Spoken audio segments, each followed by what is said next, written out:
Kenapa ya? Orang baik hampir selalu jadi yang paling capek. Bukan yang paling ribut, bukan yang paling menuntut, tapi yang paling sering diminta tolong. Ada satu kesalahpahaman besar yang sering kita percaya, kalau orang baik itu dimanfaatin karena mereka lemah. Padahal bukan itu masalahnya. Masalahnya bukan kamu terlalu baik. Masalahnya, kamu terlalu bisa diakses. Orang baik biasanya responsif. Ditelepon, diangkat. Diminta, dipikirin. Dikasih tugas, diusahain. Dan dunia membaca itu bukan sebagai empati, tapi sebagai peluang. Bukan karena orang lain jahat, tapi karena sistem sosial kita terbiasa mendorong beban ke orang yang jarang nolak. Kalau kamu selalu bilang iya, pelan-pelan orang lain berhenti nanya, "Kamu sanggup nggak?" Yang ditanya cuma satu, "Bisa bantu kan?" Dan kamu, karena nggak enakan, karena peduli, karena pengen jadi orang baik, mengangguk lagi. Ini bukan kebodohan, ini pola. Orang yang paling sering dimanfaatkan biasanya orang yang paling jarang bikin masalah. Mereka nggak teriak, nggak drama, nggak mengancam pergi. Mereka menahan, dan menahan, dan menahan.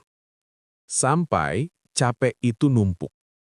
Dan anehnya, saat mereka akhirnya keberatan, mereka yang dianggap berubah. Dulu kamu nggak gini, sekarang kok pelit, dikit-dikit nolak. Padahal yang berubah bukan sikapmu, yang berubah cuma satu hal, kamu mulai sadar batas. Ini bagian yang jarang dibahas. Orang baik tanpa batas bukan dihargai, mereka diakses. Diakses waktunya, diakses tenaganya, diakses emosinya. Dan ketika akses itu ditutup, reaksi pertama orang bukan refleksi, tapi marah. Karena yang hilang bukan kamu, yang hilang kemudahan. Makanya, jangan heran kalau orang yang paling keberatan dengan batasmu adalah orang yang paling diuntungkan saat kamu gak punya batas.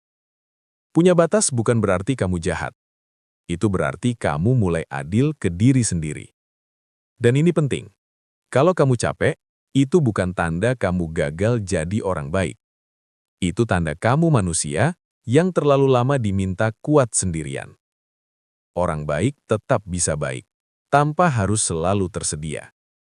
Empati tanpa batas bukan kebajikan. Itu kelelahan yang belum disadari. Kamu gak perlu berubah jadi jahat buat berhenti dimanfaatkan.